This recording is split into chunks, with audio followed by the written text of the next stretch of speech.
Fala rapaziada, quem tá falando é o Felipe Freitas. Fala galera, quem tá falando aqui é o Bezão. E esse é o canal GOAT Sports. E hoje, rapaziada, trazendo pra vocês mais um GOAT na história. E dessa vez vamos falar de um piloto muito especial que anunciou a sua aposentadoria agora há pouco tempo. E é um tetracampeão mundial, Sebastian Vettel. Pois é, Vettel nasceu em 3 de julho de 1987 em Heppenheim, na Alemanha. O Vettel surge na Fórmula 1 em 2006, quando ele se tornou o piloto mais jovem a participar de um evento da Fórmula 1. Ele, aos 19 anos, participou ali do treino livre do GP da Turquia. O Vettel estreia na Fórmula 1 no GP dos Estados Unidos em 2007, pela BMW, substituindo Robert Kubica, que tinha sofrido um acidente.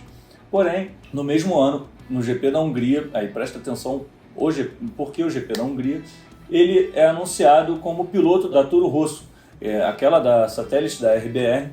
Ele estava indo substituir Scott Speed, que tinha se desentendido com a equipe e saiu no meio da temporada.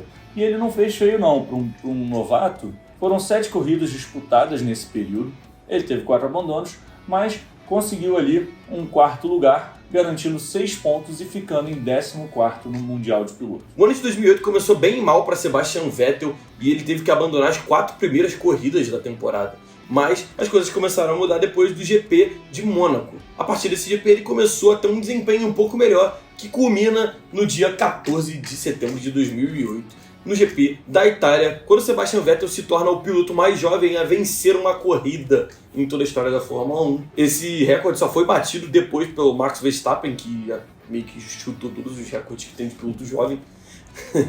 Essa também marca a primeira vitória da Toro Rosso na história da Fórmula 1. E, para efeito de curiosidade, a Toro Rosso venceu uma corrida antes da RBR. Pois é. Verdade. Sim.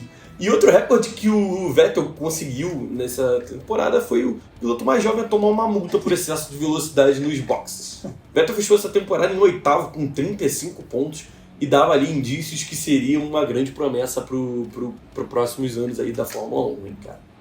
Já botava de garrinha de fora. Ele teve um salto muito grande, né? Primeiro que ele já começou bem, né, no seu primeiro ano de estreia, mas o segundo ano dele realmente, você terminar em 8º, ele com uma Toro Rosso, né, vencendo uma corrida, realmente foi um bom desempenho do prodígio. Sério. E 2009 começa uma parceria que talvez seja a mais bem sucedida da história da carreira dele.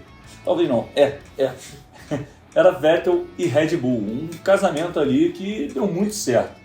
Em 2009 o Vettel tem um ano muito melhor, muito mais consistente e consegue um resultado muito expressivo. Ele fica em 2º no campeonato com 84 pontos, perdeu apenas para o Jason Button, e ele conquista a sua primeira vitória pela Red Bull e a primeira vitória da Red Bull, no GP da China, ali de 2009.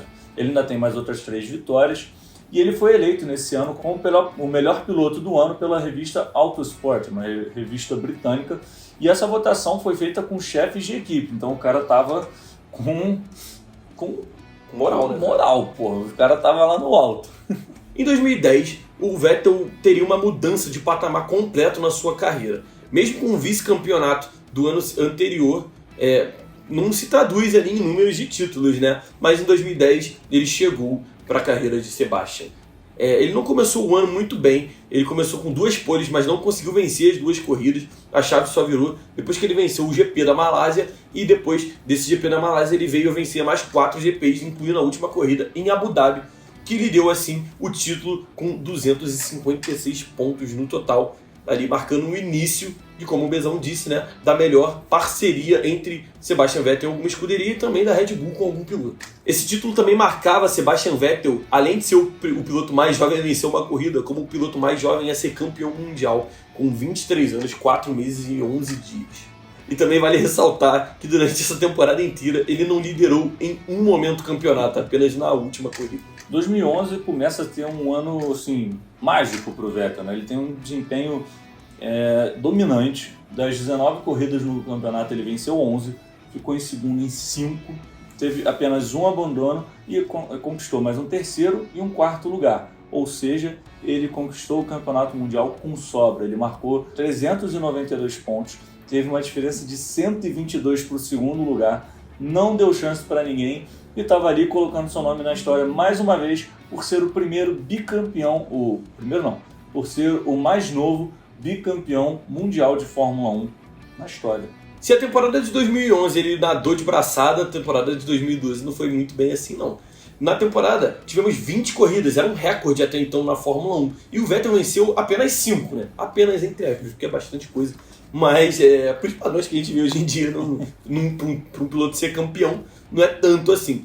O seu rival ali daquela temporada foi o Fernando Alonso, que estava na Ferrari na época. E o Vettel venceu por apenas 3 pontos de diferença. Ele marcou 281 pontos contra 278 do Fernando Alonso. E o título só veio aqui em terras tupiniquins, quando ele ficou em 6º na Corrida do Brasil, que deu ali o que ele precisava, realmente, o que ele precisava para ser campeão mundial numa corrida extremamente caótica. Essa temporada marcava também o 3º título do Vettel e o piloto mais jovem a conquistar 3 títulos no Campeonato Mundial de Pilotos da Fórmula 1. Ele bateu o recorde de ninguém mais, ninguém menos do que Ayrton Senna. E se 2011 foi um ano de pura dominância da RBR e Vettel, 2013 chegou para cravar o nome deles na história de vez. Das 19 corridas no ano, o Vettel venceu 13 corridas. Muita coisa que isso, cara. O cara não deixou para ninguém. A grande curiosidade é que o Vettel conseguiu um recorde que ninguém nunca bateu, que foram 9 vitórias consecutivas. Aquilo que o Binotto falou que ele poderia fazer nesse ano de 2022, vencendo as 10 corridas consecutivas, não aconteceu para a Ferrari, porque eles já perderam a primeira das 10. Pois é. Mas chance de empatar, né? Exatamente. As 9 aconteceram para o Vettel. Ele venceu 9 seguidos. Esse recorde é dele e nunca vão tirar. Duvido. Muito difícil. E assim, a dominância da RBR e do Vettel nesse ano foi tão grande, mas tão grande, que a diferença para o Fernando Alonso, que foi o segundo colocado, foi de 155 pontos. O título foi conquistado com 4 corridas de antecedência, que foi no GP da Índia. Então assim, sensacional esse ano, pô. Não tem o que falar do Vettel. Das corridas restantes, as 6 corridas restantes, o Vettel abandonou apenas uma e as outras 5 ele não terminou abaixo do top 4 em nenhuma. Não é nem top 5, é top 4. Enfim, a dominância se refletiu também no Mundial de Construtores. A Red Bull ganhou de lavada. Foram 279 pontos de diferença para a segunda colocada, que foi a Mercedes, não foi a Ferrari.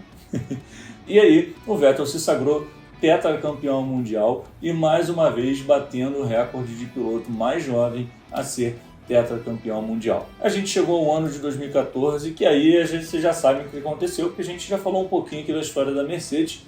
É que o ano de 2014 é o início da era híbrida e o início do domínio da Mercedes na Fórmula 1. E a RBR e o Vettel viram a sua dominância cair por terra. Ele terminou o ano com 167 pontos na 5ª colocação e anunciou que em 2015 ele faria parte da maior escuderia de todos os tempos, a Ferrari. Bem, a expectativa para a estreia do Vettel na Ferrari era imensa. Era, mais uma vez, a equipe italiana fazendo ali uma parceria com um piloto alemão que já era campeão, né? Só que esse aí veio com os títulos dobrados, né? O último tinha vindo com 2 e esse veio com 4. Ele performou bem na primeira temporada. Ele ficou em 3º no campeonato mundial, bateu seu companheiro de equipe que também era campeão mundial, Kimi Raikkonen. Contudo, não tiveram chance de disputar o título porque a Mercedes estava muito mais avançada do que qualquer outra escuderia naquela época. Uma curiosidade sobre essa temporada é que ele chegou à 42ª vitória de sua carreira, batendo assim Ayrton Senna do Brasil. O problema todo da parceria entre Vettel e Ferrari é que eles tiveram muito altos e baixos. Por exemplo, em 2016 a temporada já não foi tão boa e ele ficou em 4º lugar atrás de Daniel Ricciardo, seu antigo companheiro de equipe na Red Bull, e não venceu nenhuma corrida nessa temporada. Então era isso que atrapalhava. A sequência, a Ferrari não dava uma sequência para o Vettel de bons carros e tudo mais, o que aconteceu também com o Fernando Alonso, na época da RBR, e aí eles não conseguiam acertar muito. E no ano de 2017 e 2018 talvez tenha sido o melhor ano do Vettel com a Ferrari. Em 2017, por exemplo, a distância dele para o Hamilton, ele ficou em 2º no campeonato, o Hamilton ficou em 1º, foi de 46 pontos, que vão combinar num período de pura dominância da Mercedes, uma diferença muito pequena, né? Isso é quase. Exatamente. Porém, a gente chega ao ano de 2018 e a gente tem um cenário interessante. Hamilton pela Mercedes com uma dominância imensa da escuderia na era híbrida, tetracampeão mundial, batendo recorde atrás de recorde, e Ferrari com Vettel, né, também tetracampeão mundial, buscando ali o retomar o caminho de vitórias, e eles começam a disputar ponto a ponto, né? Tava parelho ali o campeonato de 2018 e ambos queriam ver quem passaria, quem seria o pentacampeão mundial, quem iria igualar a marca de Fangio, né? Pois é.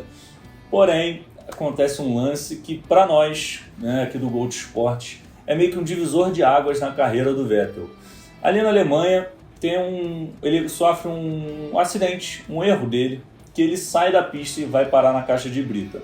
Eu estava lendo um pouco mais para relembrar um pouco sobre essa corrida, e a questão toda é que teve muita confusão com o clima, porque choveu, a pista ficou molhada, os carros tiveram que trocar os pneus, e aí teve uma confusão das equipes. Enfim, no final de tudo, o Vettel acabou saindo da pista, foi parar na caixa de brita.